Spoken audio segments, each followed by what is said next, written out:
લક્ષુભાઈ છે ને દોડીને જતા રહ્યા રમવા માટે. પરાણે એને અત્યારે ઠંડી છે ને તો એ જેકેટ ને એવું બધું પહેરાવ્યું છે. તમને ખ્યાલ છે કે મમ્મીને લોકો ઘરે છે નહીં તો આપણે લાગી ગયા છીએ આપણા કામમાં. અત્યારે મસ્ત મજાનું જો આપણું શાક રેડી થઈ રહ્યું છે, રીંગણ અને તુવેર, અને સાથે સાથે પાછી અહીંયા ગરમ થાય છે દૂધ. લક્ષુભાઈ રમવા લાગી ગયા છે અત્યારે ધેરુ સાથે, અને મમ્મીને લોકો આવી ગયા તો એમને મળવા માટે આવી ગયા છે એમના બેનપણી.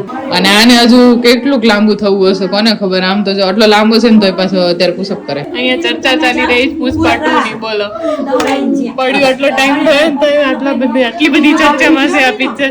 લક્ષુ શું હતું પુષ્પાનું કહેતો? पुष्पा झुकेगा नहीं साला झुकेगा नहीं साला चोरी શું કરે हम तो जो चोरी करे पकड़ाई गयो ચોર પકડાણો આજ અમર કર